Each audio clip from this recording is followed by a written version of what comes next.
سيقول السفهاء من الناس ما ولاهم عن قبلتهم التي كانوا عليها قل لله المشرق والمغرب يهدي من يشاء إلى صراط مستقيم. وكذلك جعلناكم أمة وسطا لتكونوا شهداء على الناس ويكون الرسول عليكم شهيدا. وما جعلنا القبلة التي كنت عليها إلا لنعلم من يتبع الرسول ممن ينقلب على عقبيه وإن كانت لكبيرة إلا على الذين هدى الله وما كان الله ليضيع إيمانكم إن الله بالناس لرءوف رحيم. قد نرى تقلب وجهك في السماء فلنولينك قبلة ترضاها فول وجهك شطر المسجد الحرام وحيث ما كنتم فولوا وجوهكم شطرا وإن الذين أوتوا الكتاب ليعلمون أنه الحق من ربهم وما الله بغافل عما يعملون.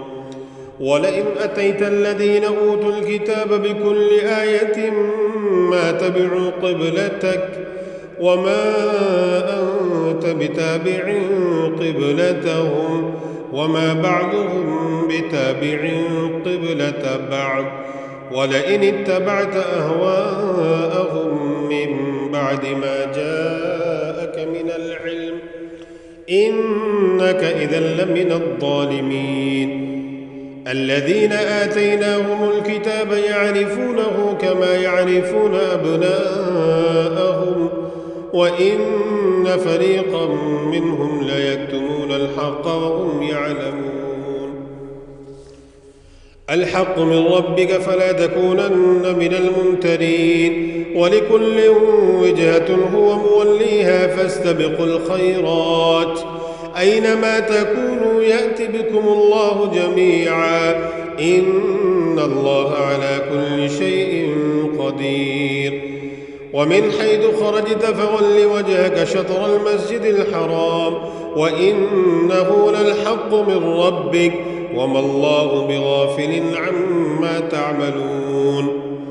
ومن حيث خرجت فول وجهك شطر المسجد الحرام وحيث ما كنتم فولوا وجوهكم شطره لئلا يكون للناس عليكم حجة إلا الذين ظلموا منهم فلا تخشوهم واخشوني ولأتم نعمتي عليكم ولعلكم تهتدون.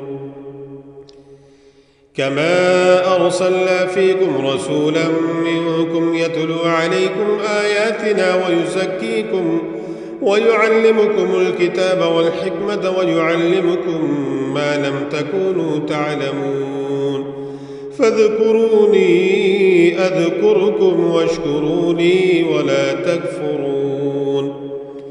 يا أيها الذين آمنوا استعينوا بالصبر والصلاة إن الله مع الصابرين ولا تقولوا لمن يقتل في سبيل الله أموات بل أحياء ولكن لا تشعرون. ولنبلونكم بشيء من الخوف والجوع ونقص من الأموال والأنفس والثمرات وبشر الصابرين الذين إذا أصابتهم مصيبة قالوا إنا لله وإنا إليه راجعون. أولئك عليهم صلوات من ربهم ورحمة وأولئك هم المهتدون. إن الصفا والمروة من شعائر الله فمن حج البيت أو اعتمر فلا جناح عليه أن يطوف بهما ومن تطوع خيرا فإن الله شاكر عليم. إن الذين يكتمون ما أنزلنا من البينات والهدى من بعد ما بيناه للناس في الكتاب أولئك يلعنهم الله ويلعنهم اللاعنون إلا الذين تابوا وأصلحوا وبينوا فأولئك أتوب عليهم وأنا التواب الرحيم. إن الذين كفروا وماتوا وهم كفار أولئك عليهم لعنة الله والملائكة والناس أجمعين خالدين فيها لا يخفف عنهم العذاب ولا هم ينظرون. وإلهكم إله واحد لا إله إلا هو الرحمن الرحيم. إن في خلق السماوات والأرض واختلاف الليل والنهار والفلك التي تجري في البحر بما ينفع الناس وما أنزل الله من السماء من ماء فأحيا به الأرض بعد موتها وبث فيها من كل دابة وتصريف الرياح والسحاب المسخر بين السماء والأرض لآيات لقوم يعقلون. ومن الناس من يتخذ من دون الله أندادا والذين آمنوا أشد حبا لله إذ يرون العذاب أن القوة لله جميعا والله شديد العذاب.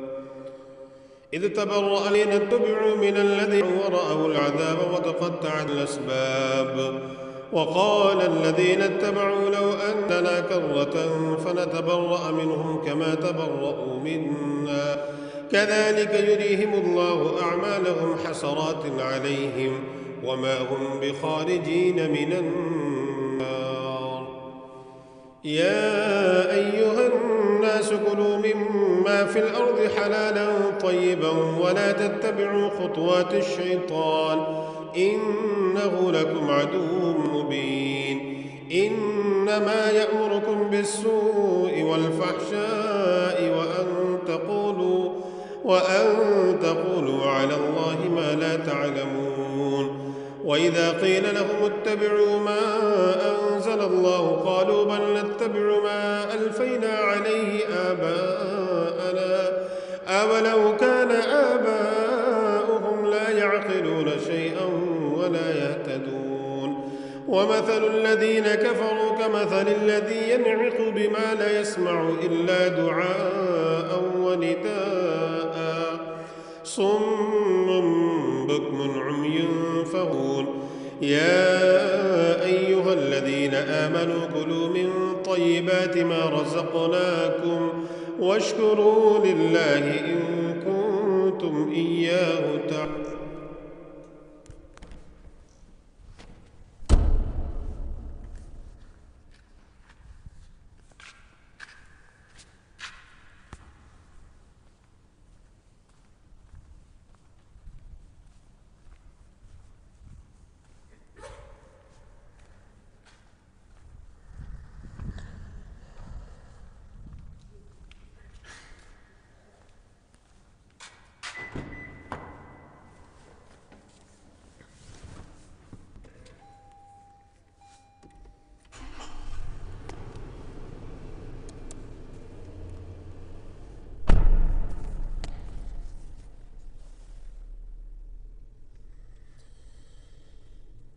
إنما حرم عليكم الميتة والدم ولحم الخنزير وما أهل لغير الله فمن اضطر غير باغ ولا عاد فلا إثم عليه إن الله غفور رحيم. إن الذين يكتمون ما أنزل الله من الكتاب ويشترون به ثمنا قليلا أولئك ما يأكلون في بطونهم إلا النار ولا يكلمهم الله يوم القيامة ولا يزكيهم ولهم عذاب أليم. أولئك الذين اشتروا الضلالة بالهدى والعذاب بالمغفرة فما أصبرهم على النار. ذلك بأن الله نزل الكتاب بالحق وإن الذين اختلفوا في الكتاب لفي شقاق بعيد.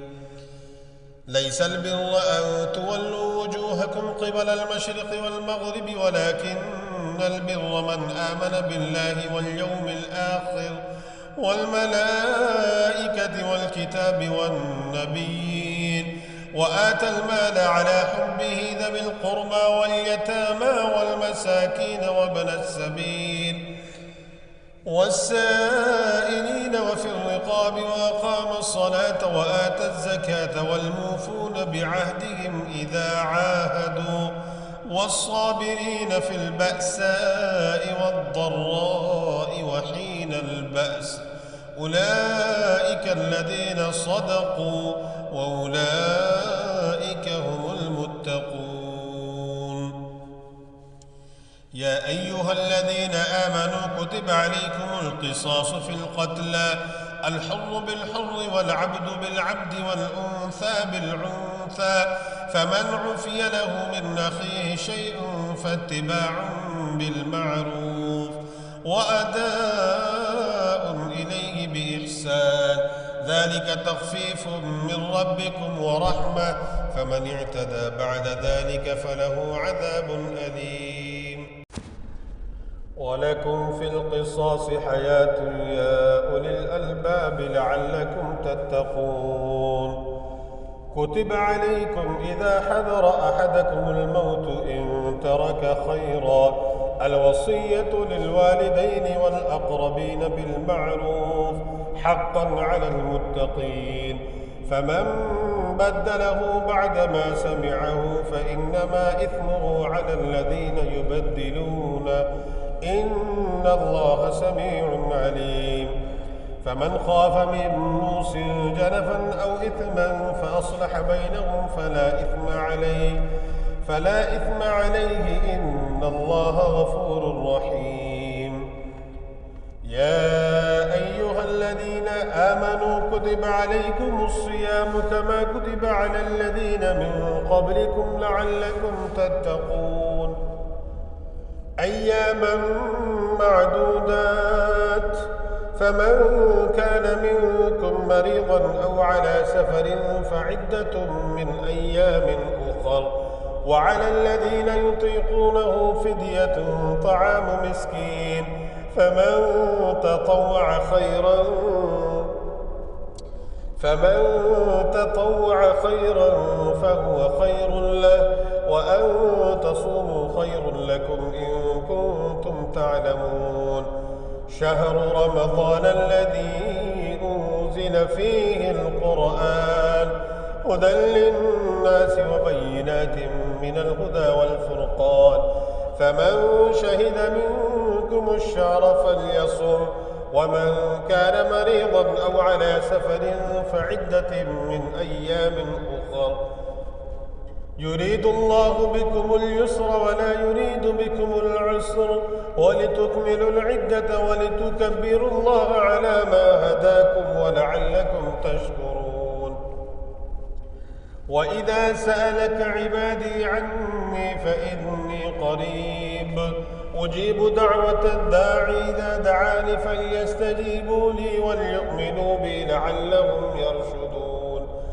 أحل لكم ليلة الصيام الرفث إلى نسائكم هن لباس لكم وأنتم لباس لهن علم الله أنكم كنتم تختانون أنفسكم فتاب عليكم وعفى عنكم فالآن باشروهن وابتغوا ما كتب الله لكم وكلوا واشربوا حتى يتبين لكم الخيط الأبيض من الخيط الأسود من الفجر ثم أتموا الصيام إلى الليل ولا تباشروهن وأنتم عاكفون في المساجد تلك حدود الله فلا تقربوها كذلك يبين الله آياته للناس لعلهم يتقون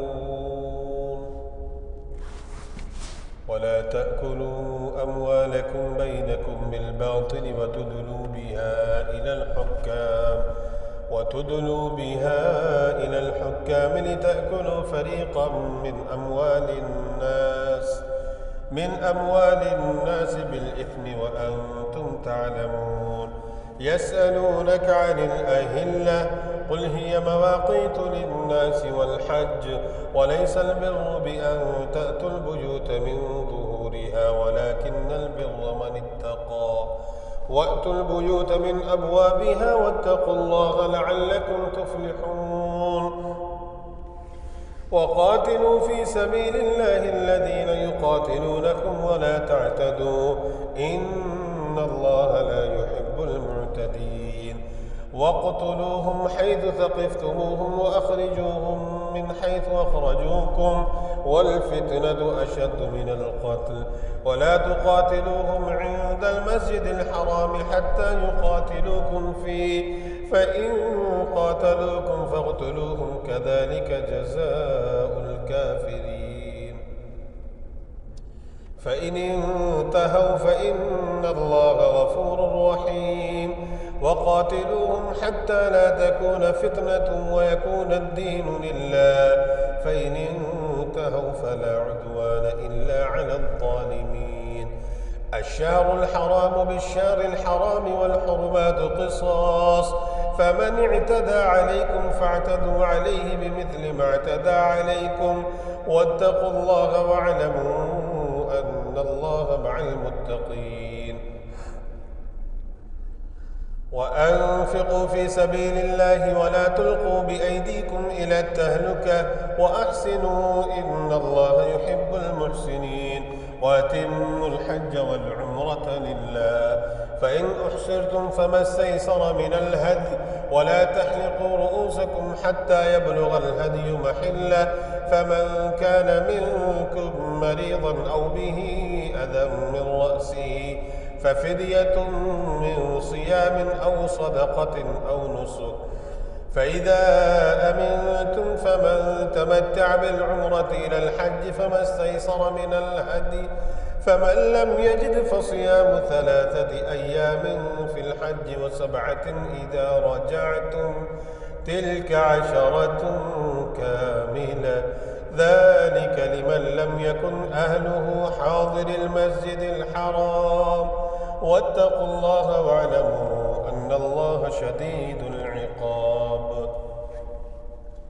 الحج أشهر معلومات فمن فرض فيهن الحج فلا رفث ولا فسوق ولا جدال في الحج وما تفعلوا من خير يعلمه الله وتزودوا فإن خير الزاد التقوى واتقون يا أولي الألباب ليس عليكم جناح أن تبتغوا فضلا من ربكم فإذا أفضتم من عرفات فاذكروا الله عند المشعر الحرام واذكروه كما هداكم وإن كنتم من قبله لمن الضالين ثم أفيضوا من حيث أفاض الناس واستغفروا الله إن الله غفور رحيم فإذا قضيتم مناسككم فاذكروا الله كذكركم آباءكم أو أشد ذكرا فمن الناس من يقول ربنا آتنا في الدنيا وما له في الآخرة من خلاق ومنهم من يقول ربنا آتنا في الدنيا حسنة وفي الآخرة حسنة وقنا عذاب النار أولئك لهم نصيب مما كسبوا والله سريع الحساب. واذكروا الله في أيام معدودات، فمن تعجل في يومين فلا إثم عليه، ومن تأخر فلا إثم عليه لمن اتقى. واتقوا الله واعلموا أنكم إليه تحشرون. ومن الناس من يعجبك قوله في الحياة الدنيا ويشهد الله على ما في قلبه وهو ألد الخصام، وإذا تولى سعى في الأرض ليفسد فيها ويهلك الحرث والنسل، والله لا يحب الفساد. وإذا قيل له اتق الله أخذته العزة بالإثم فحسبه جهنم ولبئس المهاد. ومن الناس من يشري نفسه ابتغاء مرضات الله، والله رؤوف بالعباد. يا أيها الذين آمنوا ادخلوا في السلم كافة ولا تتبعوا خطوات الشيطان إنه لكم عدو مبين. فإن زللتم من بعد ما جاءتكم البينات فاعلموا أن الله عزيز حكيم. هل ينظرون إلا أن يأتيهم الله في ظلل من الغمام والملائكة وقضي الأمر وإلى الله ترجع الأمور. سل بني إسرائيل كم آتيناهم من آية بينة، ومن يبدل نعمة الله من بعد ما جاءته فإن الله شديد العقاب. زين للذين كفروا الحياة الدنيا ويسخرون من الذين آمنوا والذين اتقوا فوقهم يوم القيامة، والله يرزق من يشاء بغير حساب.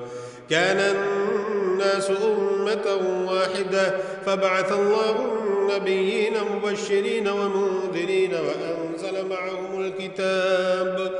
وأنزل معهم الكتاب بالحق ليحكم بين الناس فيما اختلفوا فيه، وما اختلف فيه إلا الذين أوتوه من بعد ما جاءتهم البينات بغيا بينهم،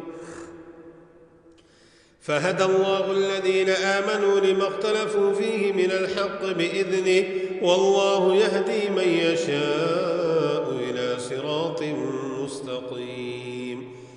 أم حسبتم أن تدخلوا الجنة ولما يأتكم مثل الذين خلوا من قبلكم مستهم البأساء والضراء وزلزلوا حتى يقول الرسول والذين آمنوا معه متى نصر الله، ألا إن نصر الله قريب. يسألونك ماذا ينفقون قل ما أنفقتم من خير فللوالدين والأقربين واليتامى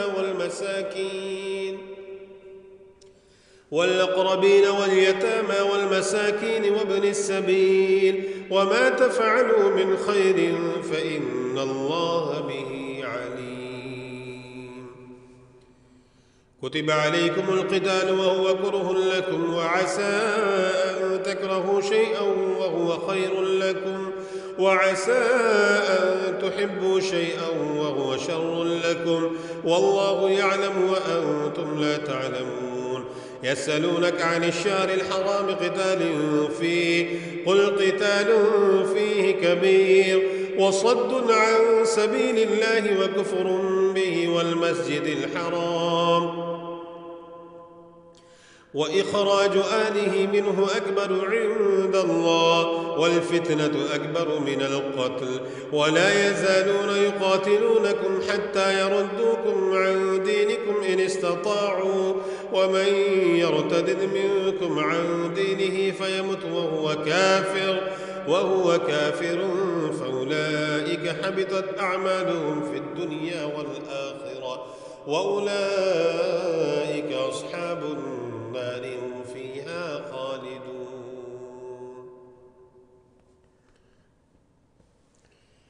إن الذين آمنوا والذين هاجروا وجاهدوا في سبيل الله أولئك يرجون رحمة الله والله غفور رحيم.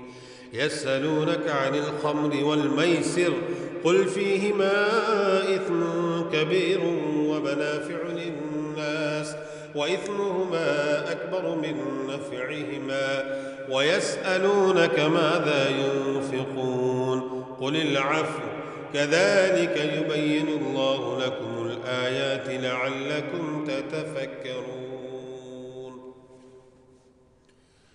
في الدنيا والآخرة. ويسألونك عن اليتامى قل إصلاح لهم خير وإن تخالطوهم فإخوانكم والله يعلم المفسد من المصلح ولو شاء الله لأعنتكم إن الله عزيز حكيم.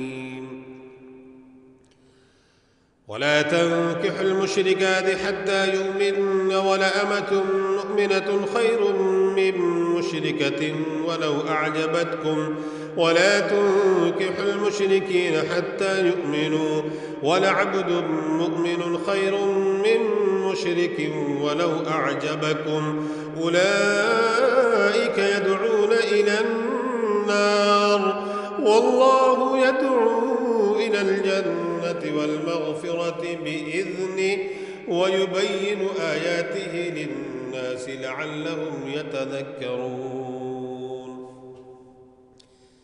ويسألونك عن المحيض قل هو أذى فاعتزلوا النساء في المحيض ولا تقربوهن حتى يطهرن فإذا تطهرن فأتوهن من حيث أمركم الله إن الله يحب التوابين ويحب المتطهرين. نساؤكم حرث لكم فأتوا حرثكم أنى شئتم وقدموا لأنفسكم واتقوا الله واعلموا أنكم ملاقوه وبشر المؤمنين. ولا تجعلوا الله عرضة لأيمانكم أن تبروا وتتقوا وتصلحوا بين الناس والله سميع عليم.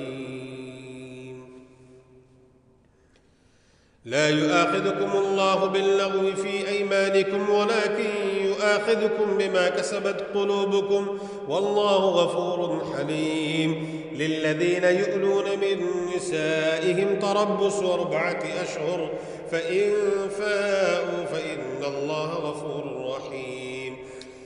وإن عزموا الطلاق فإن الله سميع عليم. والمطلقات يتربصن بأنفسهن 3 قروء ولا يحل لهن أن يكتمن ما خلق الله في أرحامهن إن كن يؤمن بالله واليوم الآخر وبعولتهن أحق بردهن في ذلك إن أرادوا إصلاحا ولهن مثل الذي عليهن بالمعروف وللرجال عليهن درجة والله عزيز حكيم. الطلاق 2 مرتان فإمساك بمعروف أو تسريح بإحسان ولا يحل لكم أن تأخذوا مما آتيتموهن شيئا إلا أن يخافا ألا يقيما حدود الله فإن خفتم ألا يقيما حدود الله فلا جناح عليهما فيما افتدت به تلك حدود الله فلا تعتدوها ومن يتعد حدود الله فأولئك هم الظالمون. فإن طلقها فلا تحل له من بعد حتى تنكح زوجا غيره فإن طلقها فلا جناح عليهما أن يتراجعا إن ظنا أن يقيما حدود الله وتلك حدود الله يبينها لقوم يعلمون. وإذا طلقتم النساء فبلغن أجلهن فأمسكوهن بمعروف أو سرحوهن بمعروف ولا تمسكوهن ضرارا لتعتدوا ومن يفعل ذلك فقد ظلم نفسه ولا تتخذوا آيات الله هزوا واذكروا نعمة الله عليكم وما أنزل عليكم من الكتاب والحكمة يعظكم به واتقوا الله واعلموا أن الله بكل شيء عليم.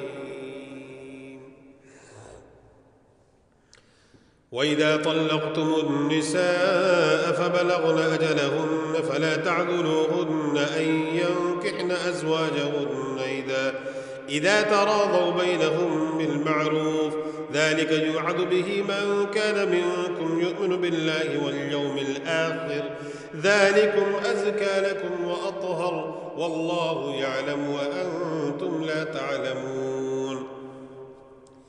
والوالدات يرضعن أولادهن حولين كاملين لمن أراد أن يتم الرضاعة وعلى المولود له رزقهن وكسوتهن بالمعروف لا تكلف نفس إلا وسعها لا تضار والدة بولدها ولا مولود له بولده وعلى الوارث مثل ذلك فإن أرادا فصالا عن تراض منهما وتشاور فلا جناح عليهما. وإن أردتم أن تسترضعوا أولادكم فلا جناح عليكم إذا سلمتم ما آتيتم بالمعروف واتقوا الله واعلموا أن الله بما تعملون بصير. والذين يتوفون منكم ويذرون أزواجا يتربصن بأنفسهن 4 أشهر وعشرا فإذا بلغن أجلهن فلا جناح عليكم فيما فعلن في أنفسهن بالمعروف والله بما تعملون خبير.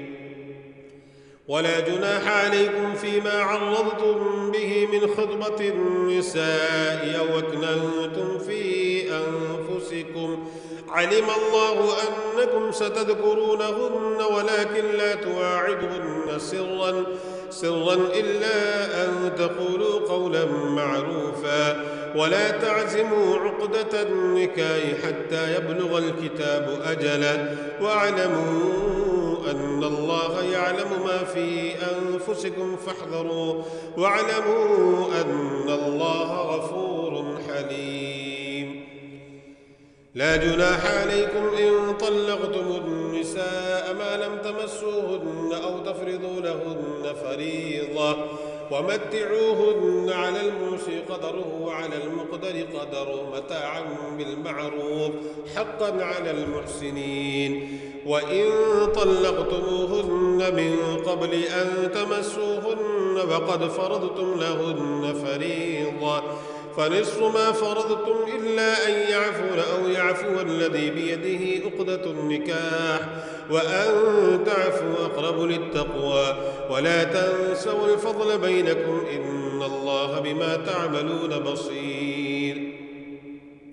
حافظوا على الصلوات والصلاة الوسطى وقوموا لله قانتين فإن خفتم فرجالا أو ركبانا فإذا أمنتم فاذكروا الله كما علمكم ما لم تكونوا تعلمون. والذين يتوفون منكم ويذرون أزواجا وصية لأزواجهم متاعا إلى الحول غير إخراج فإن خرجن فلا جناح عليكم فيما فعلن في أنفسهن من معروف والله عزيز حكيم. وللمطلقات متاع بالمعروف حقا على المتقين كذلك يبين الله لكم آياته لعلكم تعقلون.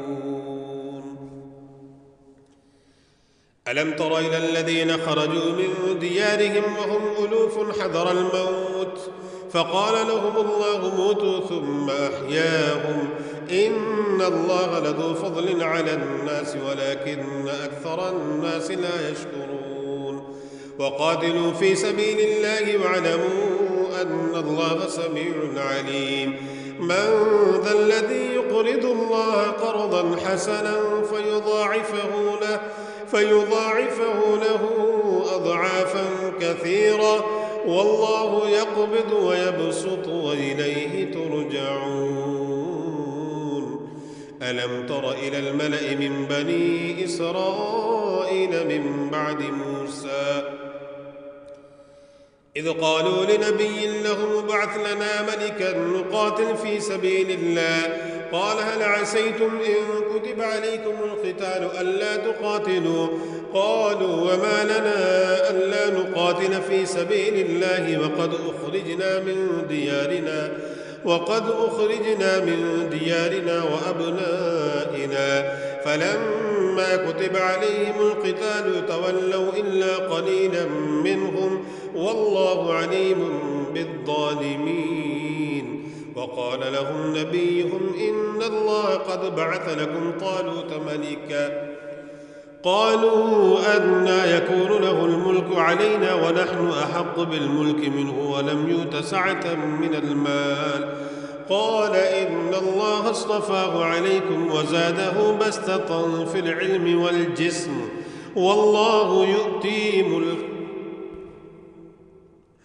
والله يؤتي ملكه من يشاء والله واسع عليم وقال لهم نبيهم إن آية ملكه أن يأتيكم التابوت فيه سكينة من ربكم وبقية مما ترك آل موسى وآل هارون تحمله الملائكة إن في ذلك لآية لكم إن كنتم مؤمنين فلما فصل طالوت بالجنود قال إن الله مبتليكم بنهر فمن شرب منه فليس مني ومن لم يطعمه فإنه مني إلا من اغترف غرفة بيده فشربوا منه إلا قليلا منهم فلما جاوزه هو والذين آمنوا معه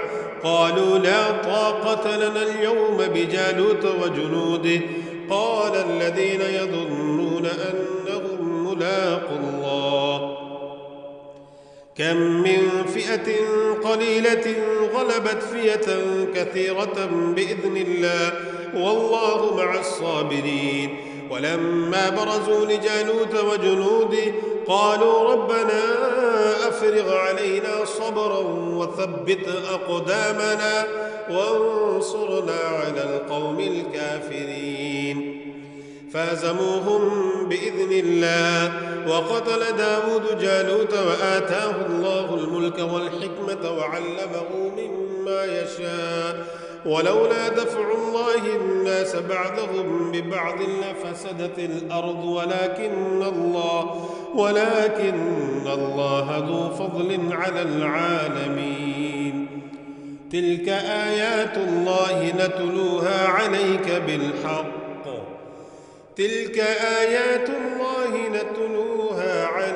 بالحق وإنك